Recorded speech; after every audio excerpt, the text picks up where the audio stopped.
Hoy vamos a leer Apocalipsis 15 y 16. Y dice así: y en el cielo otra señal, grande y admirable, 7 ángeles que tenían las 7 plagas postreras, porque en ellas se consumaba la ira de Dios. Vi también como un mar de vidrio mezclado con fuego, y a los que habían alcanzado la victoria sobre la bestia y su imagen, y su marca, y el número de su nombre, en pie sobre el mar de vidrio, con las arpas de Dios. Y cantan el cántico de Moisés, siervo de Dios, y el cántico del Cordero, diciendo: grandes y maravillosas son tus obras, Señor Dios Todopoderoso. Justos y verdaderos son tus caminos, Rey de los santos. ¿Quién no te temerá, oh Señor, y glorificará tu nombre? Pues solo tú eres santo, por lo cual todas las naciones vendrán y te adorarán, y porque tus juicios se han manifestado. Después de estas cosas miré, y he aquí fue abierto en el cielo el templo del tabernáculo del testimonio. Y del templo salieron los 7 ángeles que tenían las 7 plagas, vestidos de lino limpio y resplandeciente, y ceñidos alrededor del pecho con cintos de oro. Y uno de los 4 seres vivientes dio a los 7 ángeles 7 copas de oro, llenas de la ira de Dios, que vive por los siglos de los siglos. Y el templo se llenó de humo, por la gloria de Dios, y por su poder. Y nadie podía entrar en el templo hasta que se hubiesen cumplido las 7 plagas de los 7 ángeles. Oí una gran voz que decía desde el templo a los 7 ángeles: id y derramad sobre la tierra las 7 copas de la ira de Dios. Fue el primero y derramó su copa sobre la tierra, y vino una úlcera maligna y pestilente sobre los hombres que tenían la marca de la bestia y que adoraban su imagen. El segundo ángel derramó su copa sobre el mar, y este se convirtió en sangre como de muerte, y murió todo ser vivo que había en el mar. El tercer ángel derramó su copa sobre los ríos y sobre las fuentes de las aguas, y se convirtieron en sangre. Y oí al ángel de las aguas, que decía: justo eres tú, oh Señor, el que eres y que eras, el santo, porque has juzgado estas cosas. Por cuanto derramaron la sangre de los santos y de los profetas, también tú le has dado a beber sangre, pues lo mereces. También oí a otro que desde el altar decía: ciertamente, Señor Dios Todopoderoso, tus juicios son verdaderos y justos. El cuarto ángel derramó su copa sobre el sol, al cual fue dado quemar a los hombres con fuego. Y los hombres se quemaron con el gran calor, y blasfemaron el nombre de Dios, que tenía poder sobre estas plagas, y no se arrepintieron para darle gloria. El quinto ángel derramó su copa sobre el trono de las bestias, y su reino se cubrió de tinieblas. Y mordían de dolor sus lenguas, y blasfemaron contra el Dios del cielo por sus dolores y por sus úlceras, y no se arrepintieron de sus obras. El sexto ángel derramó su copa sobre el gran río Éufrates, y el agua de este se secó, para que estuviese preparado el camino a los reyes del oriente. Y vi salir de la boca del dragón y de la boca de la bestia y de la boca del falso profeta 3 espíritus inmundos a manera de ranas, pues son espíritus de demonios que hacen señales y van a los reyes de la tierra en todo el mundo, para reunirlos a la batalla de aquel gran día del Dios Todopoderoso. He aquí, yo vengo como ladrón. Bienaventurado el que vela y guarda sus ropas, para que no ande desnudo y vean su vergüenza. Y los reunió en el lugar que en hebreo se llama Armagedón. El séptimo ángel derramó su copa por el aire, y salió una gran voz del templo del cielo, del trono, diciendo: hecho está. Entonces hubo relámpagos y voces, y truenos, y un gran temblor de tierra. Un terremoto tan grande cual no hubo jamás desde que los hombres han estado sobre la tierra. Y la gran ciudad fue dividida en 3 partes, y las ciudades de las naciones cayeron. Y la gran Babilonia vino en memoria delante de Dios, para darle el cáliz del vino del ardor de su ira. Y toda isla huyó, y los montes no fueron hallados. Y cayó del cielo sobre los hombres un enorme granizo, como del peso de un talento. Y los hombres blasfemaron contra Dios por la plaga del granizo, porque su plaga fue sobremanera grande. Vamos a orar. Gracias, Señor, porque tú eres bueno. Gracias porque hoy hemos podido ver cómo hay fiesta en el cielo, porque una alma más está contigo, Padre. Gracias porque tú sigues tomando el corazón y mostrándonos la verdad, Padre. Te pido que la palabra que se va a predicar hoy, pues que siga siendo de alimento para nuestros corazones, y que pues todos aquellos que ya te conocemos podamos salir renovados y de esta predicación y que aquellos que no te conocen pues puedan conocerte, Padre, que al final es el mejor regalo. Y te pido que les sabiduría al pastor y que todo lo que se hable aquí para lo que Dios da en el nombre de Jesús. Muy bien, pues vamos a ver un poco más sobre estas copas de Apocalipsis 16 y hemos visto ya también una palabra en el texto que culturalmente es también llamativa, ¿no? La famoso Armagedón.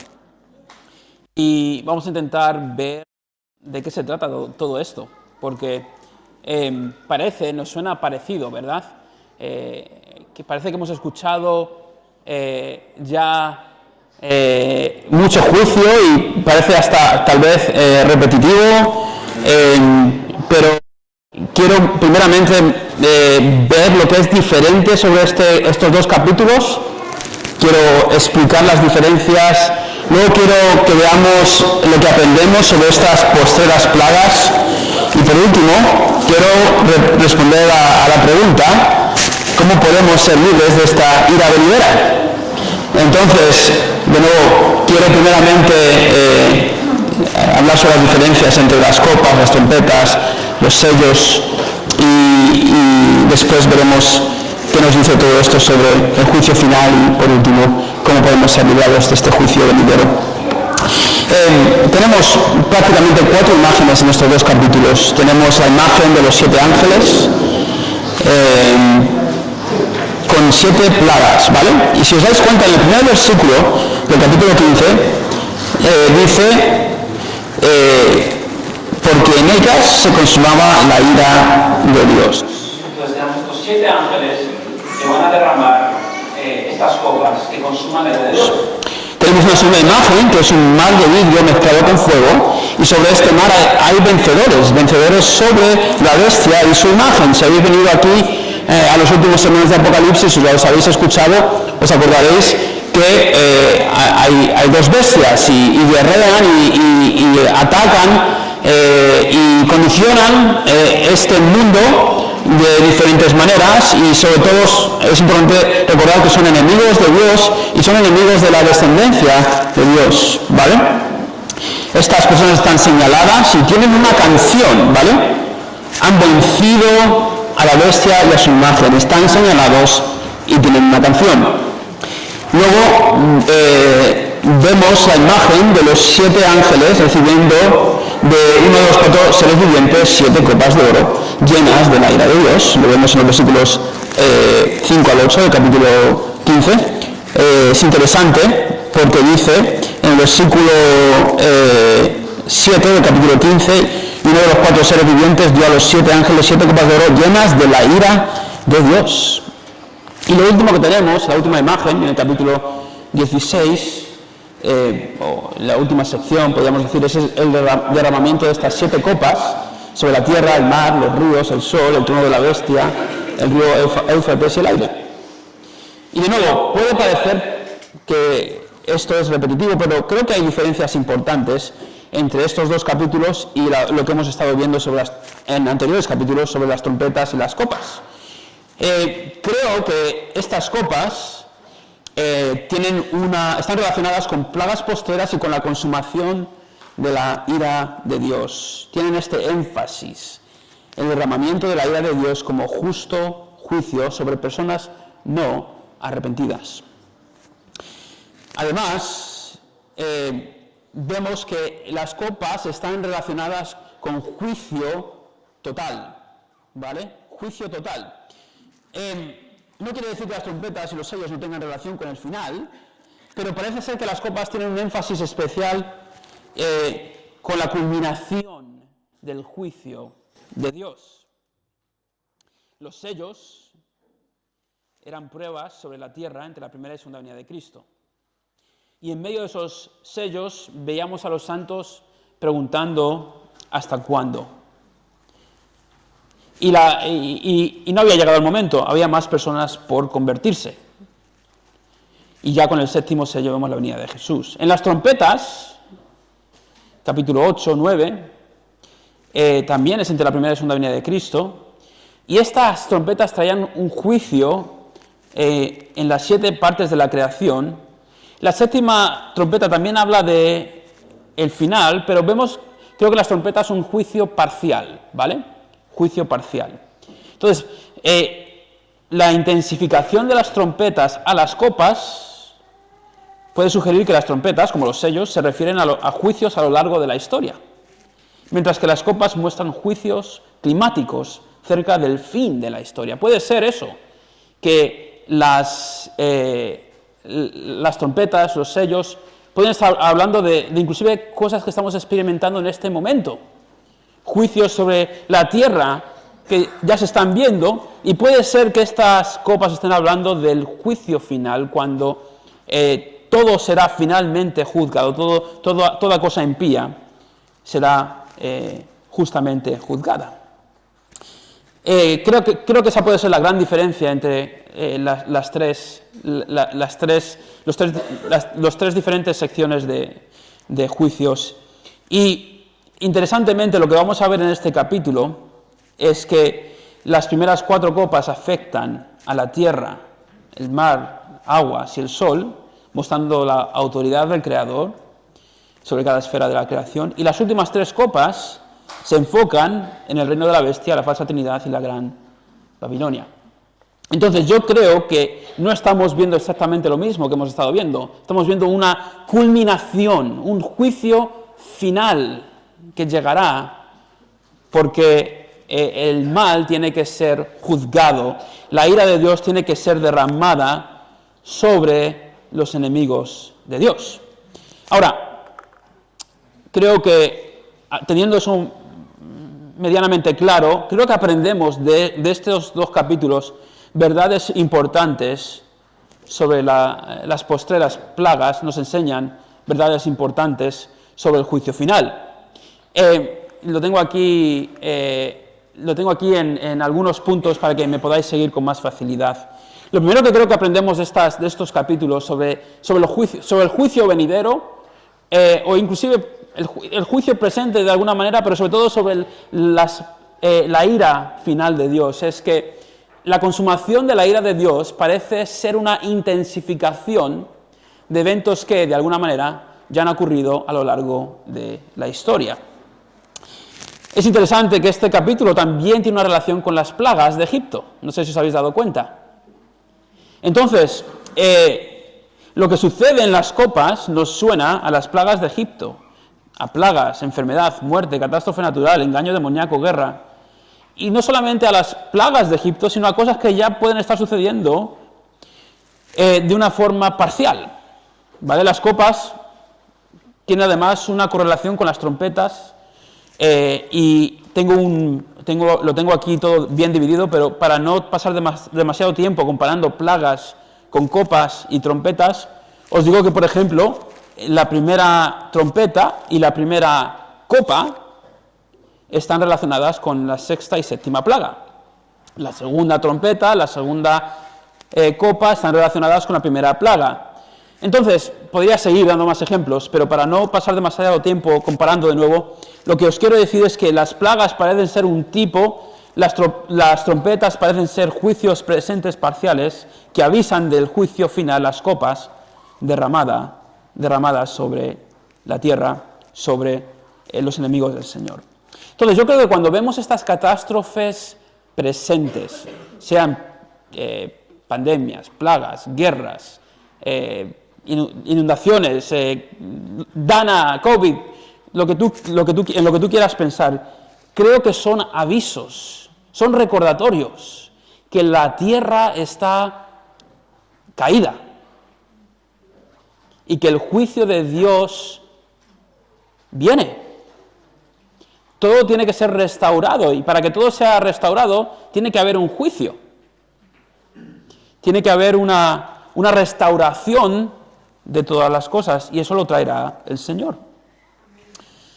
Entonces, como creyentes, creo que podemos vivir en el presente recordando que viene un juicio final que será no tan diferente a lo que vivimos hoy, pero mucho mayor de lo que estamos viviendo hoy en día. Lo otro que vemos en estos capítulos es que la ira de Dios está dirigida contra la bestia Babilonia y sus seguidores. Es evidente que los destinatarios de la ira son enemigos de Dios. Lo vemos, por ejemplo, en el capítulo 16, versículo 2. Y vino una úlcera maligna y pestilente sobre los hombres que tenían la marca de la bestia y que adoraban su imagen. Lo vemos en el versículo 6. Por cuanto derramaron la sangre de los santos y de los profetas. Lo vemos en el versículo 9. Y no se arrepintieron para darle gloria. En el versículo 10 y 11. El quinto ángel derramó su copa sobre el trono de la bestia y su reino se cubrió de tinieblas y mordían de dolor sus lenguas. Y blasfemaron contra el Dios del cielo. Entonces, lo que vemos aquí es que la ira es derramada, las copas son derramadas sobre los enemigos del Señor. Y la pregunta que os hago es, ¿dónde están en este capítulo los sellados? ¿Dónde están los que pertenecen al Cordero? Creo que no los encontramos. Cuando la ira de Dios es derramada en el juicio final, encontramos a la bestia, a Babilonia, a blasfemadores, a idólatras, pero no encontramos a aquellos que son del Cordero, que son de Cristo. Y hay una buena respuesta para eso que recalcaré al final del sermón. Entonces, sí, los reyes de la tierra van a cruzar ese río. De nuevo, creo que son imágenes, no creo que sean realidades literales. Babilonia caerá, el dragón, la bestia, el falso profeta, etc.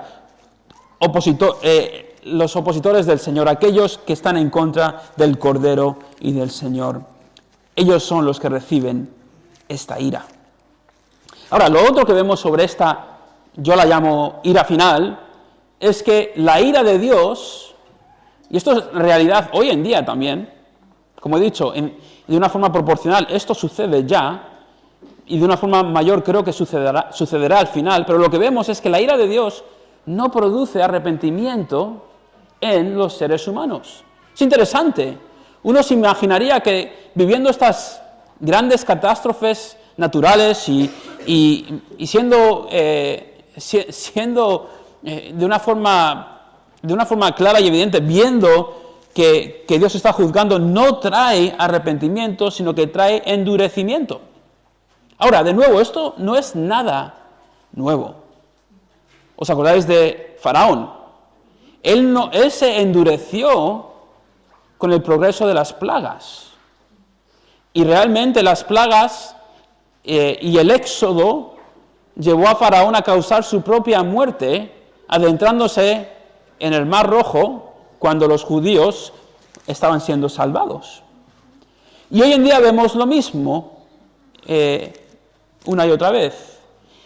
La gente responde a la creación caída, no en humildad y arrepentimiento, sino de una forma empecinada en orgullo, autosuficiencia e inclusive en contra, de una forma clara y directa, del Dios que lo sostiene todo. Ni la enfermedad, ni la muerte, ni el calor, ni la plaga en sí mismos pueden ablandar el corazón humano. Es interesante, en Jeremías 44, cuando el pueblo de Dios está sufriendo, creo que ahí ya en exilio, lo que dicen, a ver si lo encuentro, si queréis acompañarme en Jeremías 44, 18, mira lo que el pueblo del Señor dice sobre su sufrimiento aquí en Jeremías 44, 18. Dice: mas desde que dejamos de ofrecer incienso a la reina del cielo y de derramarle libaciones, nos falta todo, y a espada y de hambre somos consumidos. El ser humano, por su dureza, por su pecaminosidad, porque está tan caído como la tierra misma, experimenta estas realidades y en vez de clamar por misericordia y perdón, se endurece. Al menos que el Espíritu Santo del Señor intervenga y use estas dificultades para llevarnos a Cristo. Porque muchos de vosotros habéis buscado al Señor a raíz de haber pasado por eventos difíciles, ¿verdad? Pero en la mayoría de los casos, en todos los casos, estas cosas en sí mismas no traen arrepentimiento al ser humano. La respuesta de la humanidad solo demuestra que el juicio de Dios es justo. La respuesta de la humanidad demuestra que sin la obra del Espíritu Santo realmente no tenemos esperanza. Entonces, esta ira final no trae arrepentimiento, al revés, se endurecen aún más y se enfrentan al Señor. Lo otro que vemos es que la ira derramada vence al mal en este mundo. Sería muy difícil reconciliar el sentido del mundo si no hay un juicio final.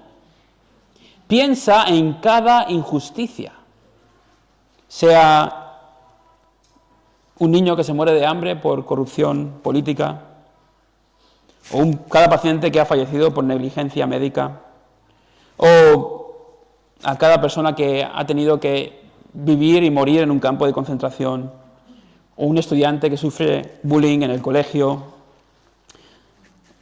Piensa en empresas que engañan a personas mayores para sacar rédito económico. Piensa en cualquier injusticia. El mundo está lleno de injusticias.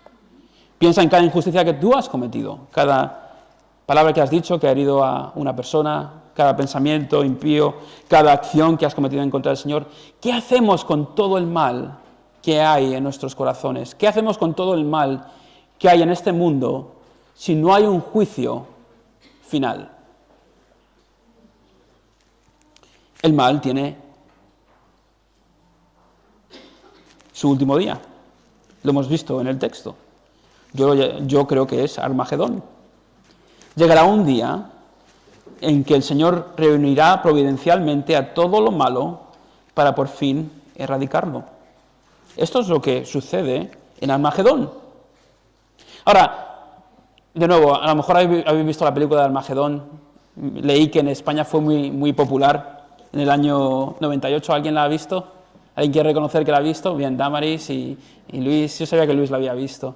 Y Dani, por supuesto, Dani Carmona. No creo que sea como la película de Armagedón de Bruce Willis y de Ben Affleck. Por cierto, los que sois seguidores de Cuarto Milenio, por supuesto, que el famoso, ¿cómo se llama el presentador? Iker Jiménez, también ha hablado del Armagedón en sus programas. Pero no tiene que ver, no creo que se relacione con estas ideas humanas del Armagedón. Para un judío, el Valle de Megiddo era un lugar representativo, era el lugar donde muchas batallas importantísimas se habían peleado en la historia del pueblo de Israel. Entonces, para la audiencia original sería fácil conectar Armagedón, el Valle de Megiddo, con una batalla muy importante. Recordar que Apocalipsis son imágenes, ¿no? Y que el Señor está pintando unas imágenes que representan verdades celestiales. Y lo que creo que nos está diciendo el texto a través de esta escena, de esta guerra, es que el mal un día será vencido por el Cordero. Y esto le da sentido a el sufrimiento sin sentido que vivimos, que vemos, que causamos día tras día. Finalmente, Apocalipsis son buenas noticias. El Cordero vencerá. No vamos a tener que vivir en esta dinámica indefinidamente. Podemos descansar en esto. Terry se ha bautizado hoy. Terry, gracias a las buenas nuevas de Apocalipsis, tú no sufrirás ira final. Apocalipsis son buenas noticias. la ira derramada de Dios vence al mal en este mundo, y las copas de ira exaltan la justicia de Dios. Vemos esto a lo largo del texto. Por ejemplo, en el capítulo 15, versículo 3, mira la canción de los sellados. Grandes y maravillosas son tus obras, Señor Dios Todopoderoso. Justos y verdaderos son tus caminos, Rey de los santos. Fijaros en el capítulo 16, versículo 4. Capítulo 16, no es el 4. Lo tengo mal anotado. En el capítulo 16, versículo 7, también oía otro que desde el altar decía: ciertamente, Señor Dios Todopoderoso, tus juicios son verdaderos y justos.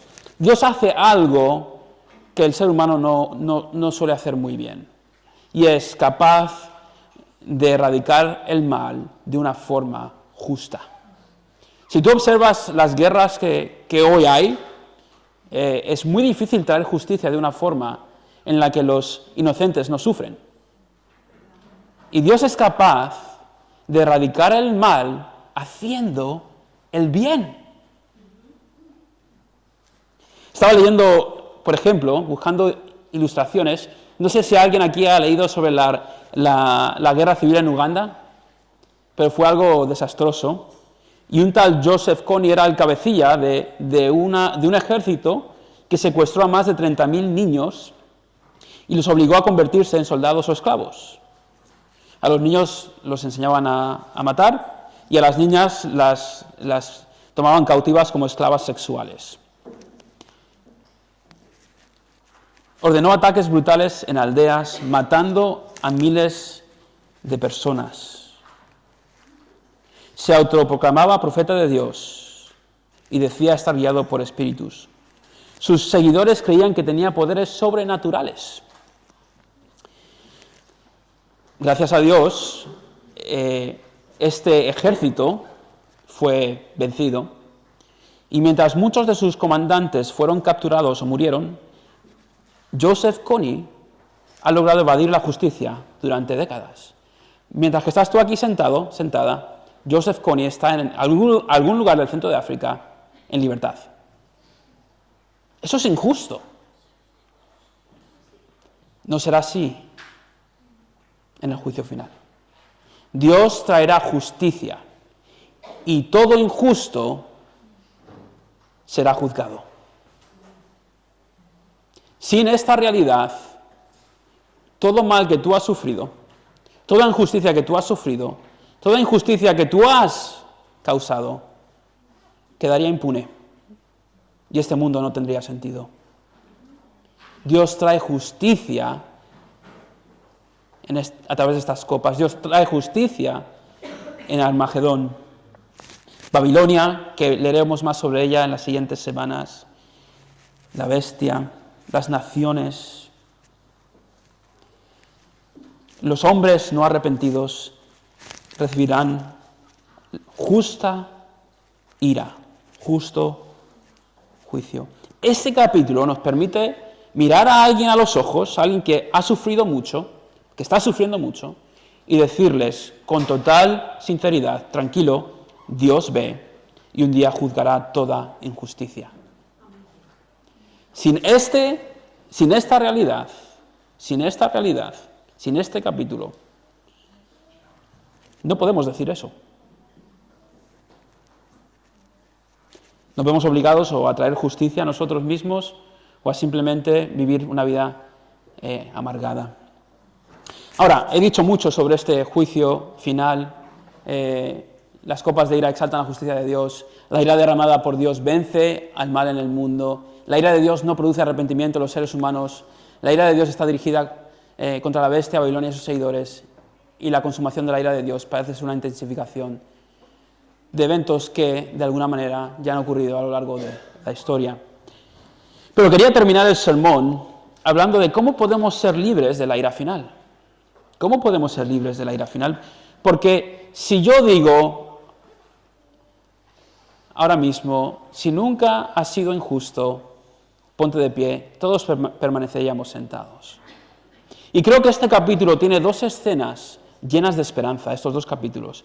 Primero tienes la escena de la congregación que ha vencido a la bestia, que están marcados por el Señor, que tienen una canción, que cantan maravillosas palabras sobre Dios, y ellos están en pie en el mar de vidrio mezclado con fuego.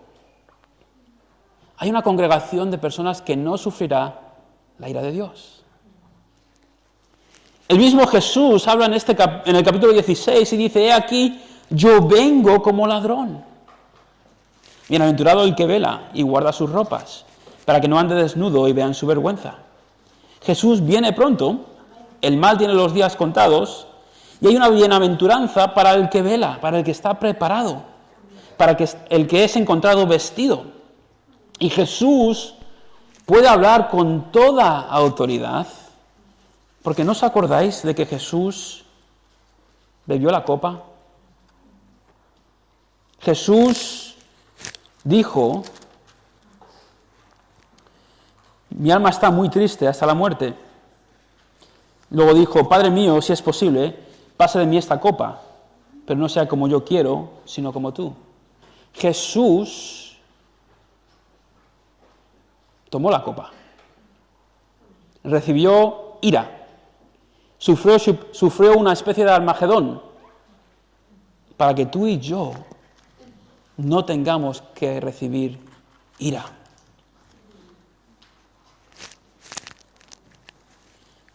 En Mateo 27, dice: Elí, Elí, lama sabactani. Esto es: Dios mío, ¿por qué me has desamparado?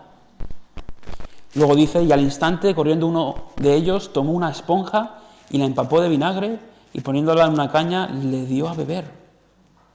Luego dice: mas Jesús, habiendo otra vez clamado a gran voz, entregó el Espíritu. Y aquí el velo del templo se rasgó en dos, de arriba abajo, y la tierra tembló, y las rocas se partieron. Y se abrieron los sepulcros, y muchos cuerpos de santos que habían dormido se levantaron.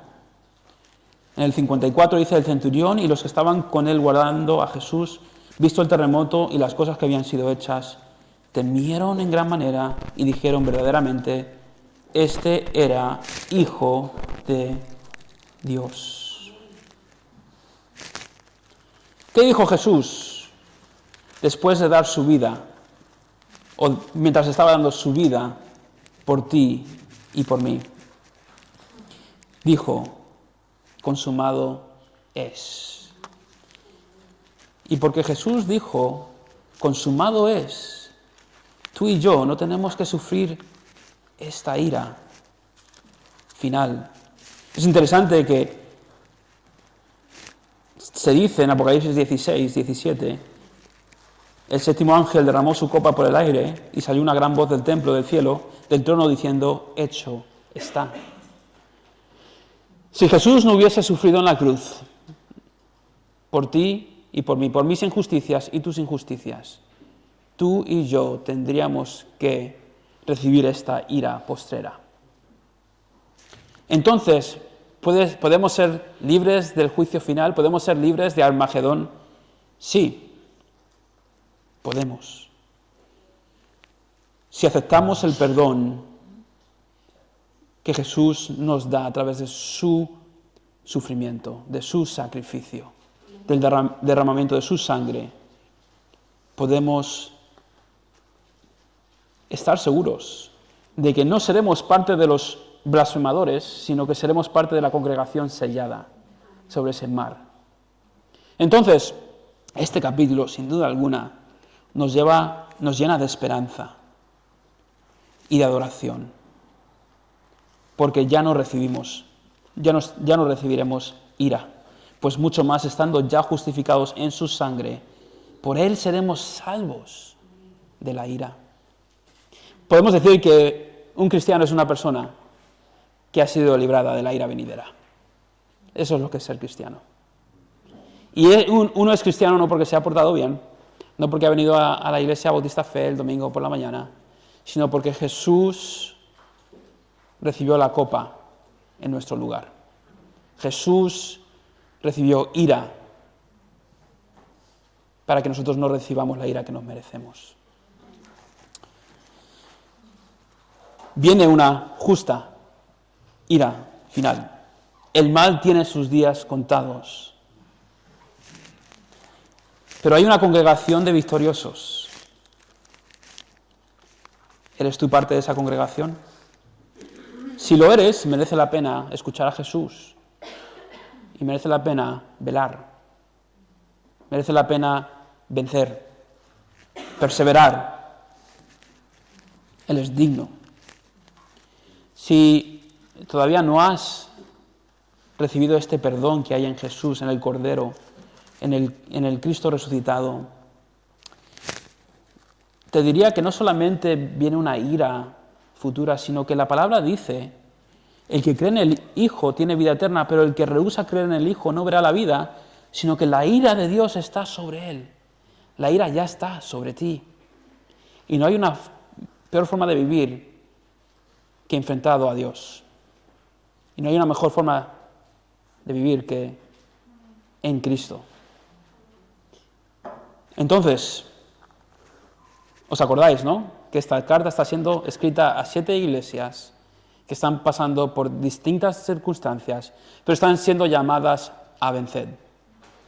¿Creéis que Apocalipsis 15 y 16 le da sentido a esas 7 cartas? Por supuesto. Si viene ira final, eso afecta radicalmente cómo vivo el presente y cómo percibo el presente. Entonces, Iglesia Bautista Fe, ahora que vamos a participar de la Santa Cena con nuestro hermano Terry por primera vez, recordemos que Jesús aceptó la copa en nuestro lugar para que nosotros no tengamos que recibir las copas de la ira postrera. Y que eso nos impulse a vivir una vida para su gloria, venciendo, perseverando hasta el final, velando, sabiendo que Él viene como ladrón, viene pronto. Señor, ayúdanos en esto. Yo merezco ira, yo soy injusto, yo soy pecador, merezco ira. Pero tú, Jesús, tomaste ira por mí. Jesús, lo glorioso de este pasaje es que tú eres justo y que traerás justicia, Señor, de una forma recta y buena. Y que yo, Señor, gracias a Jesús, no seré partícipe de esa ira. Gracias a Jesús, Señor, la misericordia y el juicio se pueden besar. Y yo puedo tener esperanza. Que esto me ayude a mí, que nos ayude como iglesia a vivir vidas que proclaman las misericordias del Señor. Pecadores dignos de ira ahora son sellados santos que cantan una canción a un Dios que es digno. Ayúdanos. Si hay alguien aquí que, Señor, no ha prestado atención a esta realidad de una forma seria, Espíritu Santo, obra en ellos y llévalos a los pies de Jesús. Dándote toda gloria, oramos en el nombre de Jesús, Padre Celestial. Amén.